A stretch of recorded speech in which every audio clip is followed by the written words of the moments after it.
this one started tearing them up on Just start talking to me. Just start talking to me.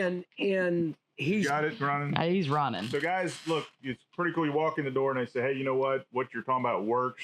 They come in regularly. They've been on the river probably just about every day. But what's cool is you're coming in and you're looking for different combinations, different hook sizes, something a little bit different, and you're going out and testing it, trying it. Some things are working, some things aren't, but you're constantly looking for, something new that's going to catch you fish. But you're In the night, the stormy night, away she flies.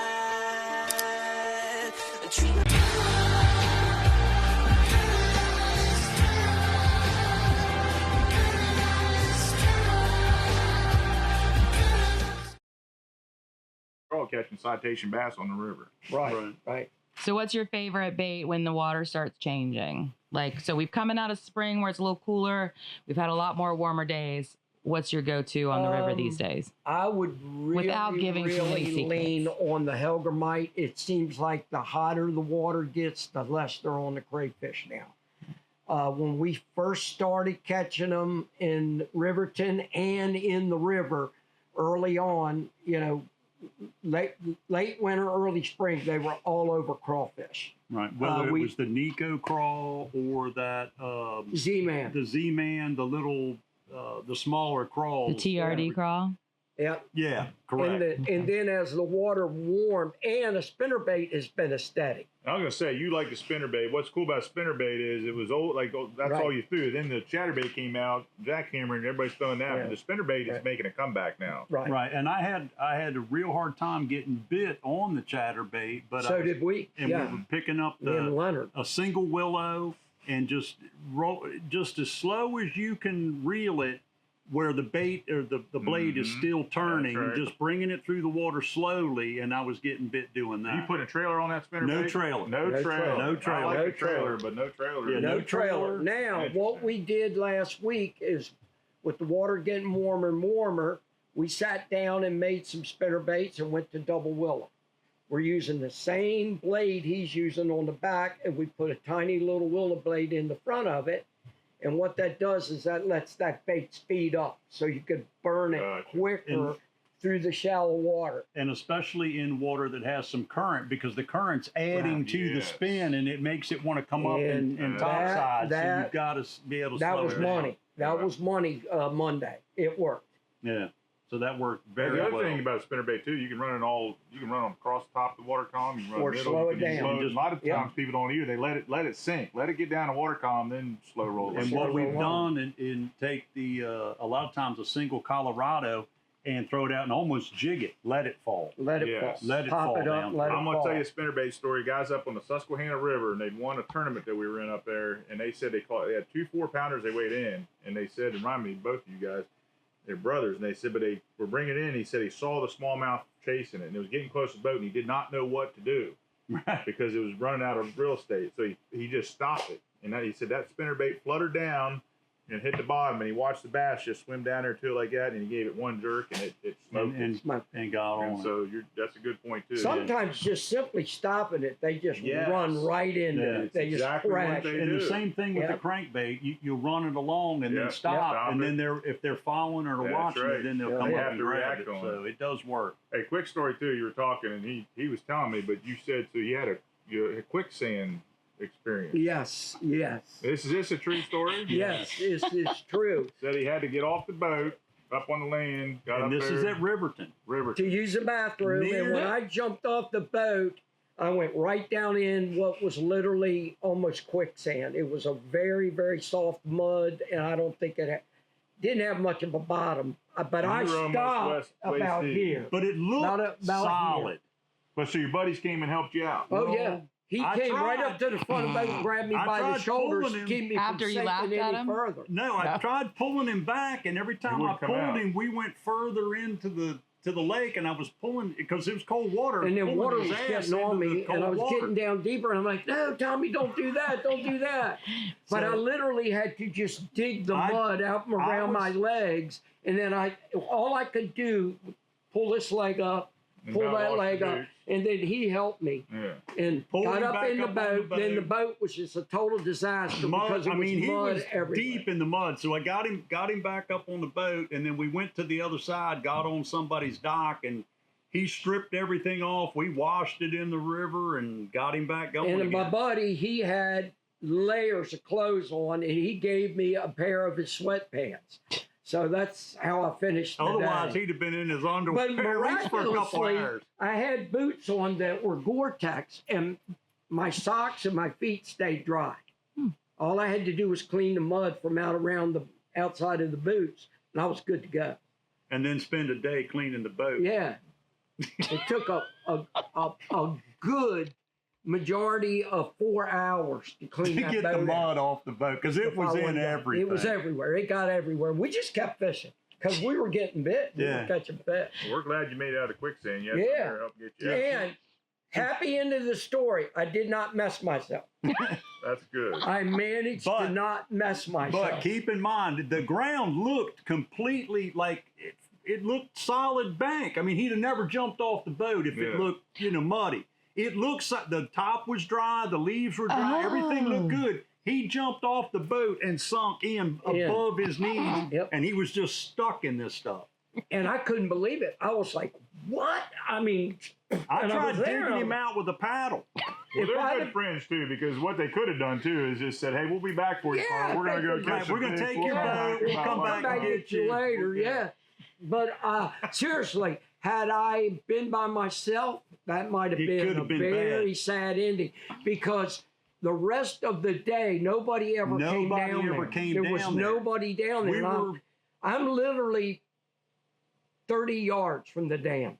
at Riverton, so we At were close Riverton. to the dam on the left side, but watch the mud because Yep. it looked safe and it wasn't. It was not. That was the hairiest situation I'd been in a long time. Good stuff. That's all I can think is if Tom would have jumped in, he'd only been to his knees now. Yeah. Well, it only got up to my ankles, right? I'd have walked out of it. I could have just Yeah, it walked doesn't out help of it. being built low Sorry. to the Right, I'd have ground. walked out of it like a great blue heron. I'd have just stepped out of it. But, yeah, But, for Carl, yeah, I'll never live that one down. I'll hear about that from Leonard and Jimmy and all right, them. all them guys. Yeah. But yeah, it was pretty bad, Yeah. dude. Yeah, Potentially feel dangerous. free to let Thomas know about that too. All right. Well, thanks guys for stopping in. And Well, I sharing did want to your- ask one more question. Yeah. So you guys have been fishing together for a long time since you were Correct. teenagers, right? Yeah. Yeah. So what is your personal best and on what body of water? Because I know you all remember. Y'all tell me every fish you ever What is caught. your personal best? My personal best lengthwise smallmouth would be on the Potomac, and that would be just slightly over 21 inches. And that's on the Potomac River, not far from River Bend, but it would have been in, above the tidal, water, and then in the rapids up in that area. So, What about you? My personal best largemouth that was out of Aquan Reservoir. I caught it in 1991. It weighed just a little over 9 pounds, 11 ounces. Dang. and of course, mine was a small. And my biggest smallmouth came from the northeastern basin of Lake Ontario, and it weighed 512. I don't know what the length was. Now, what's cool about this too? You're talking about the res, and you're talking about these different bodies of waters. I said earlier, you guys are having so much fun on the river in a canoe. Like it Yeah. sounds like you may not you'll get back on a big boat, but the point is all these different types of fishing. It's hard to beat smallmouth fishing on the river. Oh, yeah. You got to The fights, the understand, jump. me and him started out fishing on the rivers. Him, mainly the Potomac, me on the South Fork of the Shenandoah. Eventually, both of us fished both. Mm-hmm. But when we were, I was only like 10 years old, and he's years younger than me. His dad and my dad would load us all up and take us to Lake Brill. That's when we really first Right. started fishing together Mm. out But- at Lake Brill. But as young adults, we weren't maybe teenagers anymore. We Yeah. spent a lot of time on the Potomac. Back then, it wasn't a big deal. We would take the canoes out on Friday evening and not come back till Sunday afternoon. Yeah, because you and we could would camp just on the camp on island. those islands out there in the middle Yeah. of the That's river. awesome. And just that's find a just silt below island, Seneca and that was Breaks our on home those for the islands. weekend. Somebody else used to do that on the Shenandoah. Yeah, I used to. I did some Oh, trips. we did that too. Yes. Yeah, I would go solo too. I would, throw the tent and everything in and just Yeah. go down, camp along the 'Cause, river. yeah, get up next back in morning, the day, make some breakfast. you could put in up at Egypt Bend, Hippie Joe's Bridge, and you could do a 3-day, Mhm. and you could camp wherever Oh, you Lou Ray to wanted, Bentonville. and nobody would ever mess with you. Now that's all private property. Well, yeah, and that's You get because locked people up screwed now. it up by leaving trash behind The and stuff key like to that. it was You got- back then is when you left, the place looked just like it did before you got And the there. cool thing too, when you do think about a float too, that people got to understand. When you're floating, if you do a long float trip, you got to spend a lot of time moving, right? But Right. So what I always recommend too is a shorter float trip where you can stop, beach Right, the and canoe, that's get what- out and that's wade what water, we're into really now. slow down. Right. What we're currently into is for a day trip is 5 miles. 5 miles. Right. You could do 5 miles in no time if you Yeah. just free float. That's right. But these But are really fish it, bank to these bank. are Right. anchoring. And as you learn, And as moving. we're learning these newer stretches, like what we learned yesterday, we did it the first time and we were like, wow, this is really a good section. Mhm. Monday, the second time we did it, we learned, okay, in the beginning, we need to just stay on the move, float, cast, and we wind. spent Right. a little bit too much time in the Because shallow section. In the where- middle of the trip till you take out is the very best Right. stretch. Right. So we're Of the we're stretch. learning a different section. And then back to Yeah. the camping though, if you can you can put it in the afternoon, evening, and I can float down and I can fish a body of water in the evening, and then camp out and still catch it in the morning. Which Right. unless you did back-to-back days, you might not have that same experience. Now, I think that it is still very possible to do what you're talking about because you have a good swath of land on the South Fork that National is forest. national forest. Correct. And there's Yeah. also on the opposite side, there's places if you want to pay, you Right. could camp. Yeah. I always did 50 to Locks Landing, and then in that stretch there was some islands like you're talking about, yeah. and that we would camp out on. And as on the far way as down. I understand, you can still do it on the Potomac because I researched it a little bit. They have a form that you can fill out so that the Park Service, if you leave your vehicle there, they're not looking for someone who drowned. Right. They know that you're attached to this vehicle and you're going to be on the water overnight or Overnight. whatever. You can still do that, but you have to fill out a form ahead of time and turn it in so that they know not to send a search party out Right, looking for you right. because you're out there. Yeah. No, the river's a beautiful place. It's a beautiful So we went to the golf course at Riverton. We're considering That is a launch point because of the Launch point. shallow. Yeah. If you've launched at Riverton, you know how shallow that stretch is as you're coming out of the North Fork before Yeah. they come together. That can be treacherous in a bass boat. So you can go to the golf course. You can launch at the golf course, which is right across from the rock wall, but I think it's 25 a day or 300 a year. year. And it's not a calendar year. It's from when you pay and fill out the form until the next Plus, year. they give you a key, and I'm pretty sure you can come in anytime, day or night. Whether the golf course is open or not, you Right. can come in or out of it. We're considering that because I love It's Riverton. a pretty cool option. I like Riverton better than Egypt Bend, and I love Egypt Bend. You know, Riverton has some better features than Egypt Bend in some cases. There's some nice stuff about Egypt Bend too, but it does seem to have a little bit more structure. But I will tell you too, safety. You know, they always say you got to let somebody know when you're going somewhere like that, especially overnight. This guy, he's gonna have to call, let somebody know he's getting ready to go to the bathroom. Right. So yeah. that, you know, if he gets stuck, That- we that can could send be a search If warrant. he'd have been by Wow. himself, he'd have been in Yeah. deep doo-doo. Yeah. Good stuff. Literally. All right, guys. Thanks for stopping in. Always good All to right. see you. Okay. All right. But this is going to be the deal for us the majority of the summer. All right. Seriously. And I'm going to reiterate, they said, and they confirmed it. You guys look at this price and you say, man, that's a lot of money. You're only getting 3. But you buy other plastics, you're going to spend $12 because you're going to have to go through 3 or 4 packages. You would agree, unless you break this thing off, it is not. You will lose that before you'll wear it out. That's right. I'm used the same Helgermite for 3 weeks. I rigged it. And, I'm not kidding. And I cost- fished with yeah. it for 3 Yep. weeks, Yep. and as And long then as you handed don't the lose it, rod to me, and within 5 seconds, I lost his Helgemite. because I started yanking to try to get it out and the line broke. He's The like, moral of that story is don't give it to lost Carl. my helper mine. Last I've one been you're using getting. the same one for 3 weeks. I give it to him, he loses it. So. Oh my God. I'm so sorry, Tommy, but I did. I broke his line. I thought, oh, I'll get it out because, you know, I was snapping the line and I went like that, snapped the line and broke. So it is really amazing you all stayed friends all these years. Right. Yeah. You have to be tolerant.